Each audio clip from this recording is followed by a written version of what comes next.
여러분, 가진 걸 전부 다 버리면 정말로 자유로워질까요? 약 2500년 전의 한 대화를 통해서 오늘날 우리 모두의 숙제인 내려놓음의 진짜 의미를 한번 파헤쳐 보려고 합니다. 이 오래된 지혜가 쉴 틈 없이 돌아가는 경쟁사회, 이른바 쥐경주에서 우리를 구해줄 열쇠가 될 수 있을지 지금부터 그 분석을 시작해 보겠습니다. 자, 여기 한 남자가 있습니다. 이 사람은요, 모든 걸 포기했어요. 평생을 바쳐 모은 전 재산을 자식들에게 싹 다 넘겨주고 이제 딱 기본적인 먹고 입는 것에만 의지해서 살기로 마음먹었죠. 겉보기엔 그야말로 완벽한 은퇴, 완벽한 내려놓음처럼 보입니다. 근데 정말 이상하죠? 모든 걸 다 내려놓았다는데 그는 왜 여전히 분노에 차 있었을까요? 바로 이 역설적인 질문, 여기가 오늘 이야기의 핵심입니다. 자, 그럼 이야기의 주인공을 만나봐야겠죠? 그의 이름은 뽀달리아. 스스로는 완벽한 포기를 실천했다고 굳게 믿었던 인물입니다. 뽀달리아. 이 사람은 정말 잘 나가던 사업가였습니다. 은퇴를 결심하고 많은 사람들이 꿈꾸는 것처럼 자신의 모든 걸 자녀들에게 물려줬죠. 겉으로 보기엔 정말 완벽한 내려놓음이었어요. 그는 스스로 이렇게 말할 정도였어요. 나는 이제 모든 부를 넘겼고 최소한의 것으로만 살아간다. 완전 나는 다 끊어냈다. 이렇게 확신하고 있었던 거죠. 그런데 여기서 사건이 터집니다. 붓다가 그를 예전 신분인 가주라고 부르니까 뽀달리아가 폭발해버린 거예요. 바로 이 순간 딱 드러나는 거죠. 겉으로는 다 버렸지만 마음속에서는 자신의 정체성에 대한 집착을 전혀 아무것도 놓지 못했다는 게요. 이 둘의 갈등, 이게 사실은요, 단어 하나에 대한 오해에서 시작돼요. 겉으로 보이는 뜻이랑 그 단어의 진짜 뿌리 깊은 의미, 이 사이에서 벌어지는 일종의 언어 전쟁인 셈이죠. 자, 뽀달리아가 이해한 단어는 바로 보하라 사무체다입니다. 이게 뭐냐면 팔리어 사전을 딱 펴보면 보하라는 거래나 사업이고 사무체다는 완전히 끝낸다 이런 뜻이에요. 그러니까 뽀달리아는 이걸 글자 그대로 사업 접고 재산 넘기면 끝이구나 이렇게 생각한 겁니다. 아주 단순하게요. 하지만 붓다는 이걸 완전히 다르게 봅니다. 단어의 뿌리까지 파고 들어가는 거죠. 언어학적으로 니루띠라는 관점에서 보면 이 보하라는 단순히 동거래가 아니에요. 우리 마음속에서 정말 쉴 새 없이 일어나는 모든 종류의 정신적 거래를 말하는 겁니다. 저거 갖고 싶다. 누구랑 나를 비교하고 이건 옳고 저건 틀렸어. 판단하고 이런 내면의 시끄러운 활동들 말이에요. 진짜 끊어야 할 건 바로 이 마음의 거래였던 거죠. 바로 이겁니다. 이 슬라이드가 딱 보여주죠. 뽀달리아는 내려놓음이 그냥 신용카드를 가위로 자르는 거라고 생각했어요. 외적인 행동이죠. 하지만 붓다는 그게 아니라 아예 우리 마음의 서버, 그 전원을 뽑아버려야 한다고 가르친 겁니다. 차원이 다른 이야기죠. 그러면 그 마음의 서버는 대체 어떻게 끄는 걸까요? 붓다는 먼저 이 서버를 계속 돌게 만드는 원인, 바로 감각적 욕망 또는 까마가 얼마나 무서운 건지 알려주기 위해서 정말 생생하고 어떻게 보면 좀 충격적이기까지 한 7가지 비유를 듭니다. 첫 번째, 살점 없는 뼈다귀입니다. 배고픈 개가 피만 살짝 묻은 뼈를 아무리 핥고 씹어도 허기만 더 심해지지 배가 부를 리가 없잖아요. 감각적 욕망이 딱 그렇다는 거예요. 채워지지 않는 갈증이죠.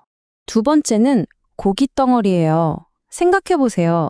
매 한 마리가 고기 덩어리를 낚아채서 날아가면 하늘에 있는 다른 모든 새들이 그걸 뺏으려고 달려들겠죠? 남들이 탐내는 걸 가지는 순간 우리는 싸움과 위험의 한가운데에 놓이게 된다는 겁니다. 세 번째는 풀로 만든 횃불입니다. 바람이 막 부는데 마른 풀로 만든 횃불을 들고 거슬러 올라간다고 생각해 보세요. 결국 어떻게 될까요? 그 불길이 나를 태우겠죠. 욕망을 손에 쥐고 있는 건 바로 그런 거라는 거예요. 네 번째는 숯불 구덩이입니다. 감각적인 즐거움은 마치 이글거리는 숯불 구덩이 같아서 그 짜릿함을 느끼려고 가까이 가면 갈수록 결국 끔찍한 화상을 입을 수밖에 없다는 거죠. 다섯 번째는 꿈입니다. 욕망이 주는 행복, 그거 정말 달콤하죠. 근데 딱 아주 좋은 꿈을 꾸다가 눈을 떴을 때처럼 허무하게 사라져 버린다는 거예요. 실체가 없는 환상이라는 거죠. 여섯 번째는 빌린 물건입니다. 우리가 지금 누리고 있는 것들, 좋은 차, 좋은 옷, 명예, 이런 것들이 사실은 내 것이 아니라 잠시 빌린 거라고 생각해 보세요. 언제든 원래 주인이 자, 이제 내놔 하고 가져가 버릴 수 있는 거예요. 그때 우리는 엄청나게 괴로워하겠죠. 마지막 7번째, 과일나무입니다. 아주 맛있는 과일이 가득 열린 나무 꼭대기에 올라가서 혼자 신나게 과일을 따먹고 있어요. 그럼 밑에서 그걸 쳐다보던 다른 사람들은 어떻게 할까요? 그 나무를 통째로 베어서라도 자기가 가지려고 하겠죠. 결국 나는 떨어질 수밖에 없는 겁니다. 자, 이렇게 무서운 7가지 경고를 제대로 이해하고 나면 비로소 우리는 해결책을 볼 수 있게 됩니다. 욕망이라는 이 거대한 폭풍을 꿰뚫어 볼 수 있는 완전히 새로운 마음의 상태가 열리는 거예요. 그 상태를 나타내는 단어가 바로 이겁니다. 우빼까. 어떠세요? 방금 전까지 봤던 그 혼란스러운 이미지들이랑은 완전 반대죠. 아주 고요하고 안정적인 느낌을 줍니다. 우리는 보통 우빼카를 그냥 평정심이라고 번역하는데요. 사실 그 뿌리 의미를 보면 훨씬 더 적극적이고 역동적이에요. 가까이 서서 우파, 지켜본다, 이크라는 뜻이거든요. 그러니까 욕망의 폭풍우 속으로 막 휩쓸려 들어가는 게 아니라 딱 한 발짝 떨어져서 그 모든 상황을 명확하게 관찰하는 힘을 말하는 거예요. 이건 아무 느낌 없어 이런 무관심이 아니라 엄청나게 안정된 상태에서 깨어있는 힘이죠. 와, 이 비유는 정말 너무 와닿지 않나요? 우페카는 감정이 마비되는 게 아니에요. 폭풍우가 몰아치는 바다 표면에서 파도에 이리저리 내던져지는 게 아니라 그 깊은 바닷속 아주 고요한 잠수함 안에서 창밖의 거친 풍경을 안전하게 지켜보는 것과 같다는 겁니다. 폭풍이 있다는 건 알아요. 하지만 그 폭풍이 나를 흔들지는 못하는 상태, 바로 그거죠. 자, 이제 이야기의 마지막입니다. 뽀달리아 이야기로 돌아가서 오늘 우리가 나눈 이야기의 핵심을 한번 정리해보죠. 이 모든 설명을 듣고 난 뽀달리아는요, 그야말로 하고 깨닫게 됩니다. 그는 이렇게 말해요. 내가 진짜 거래를 끊어내는 것에서 얼마나 멀리 떨어져 있었던가. 부처님께서 저를 완전히 깨워주셨습니다. 그렇죠. 재산을 버리는 겉모습이 아니라 마음속 거래를 멈추는 내면의 변화가 진짜 내려놓음이라는 걸 온몸으로 이해하게 된 겁니다. 2500년 전의 이 이야기가 지금 우리에게 아주 날카로운 질문을 던지고 있습니다. 여러분은 어떤 정신적 거래를 끊어낼 준비가 되셨나요?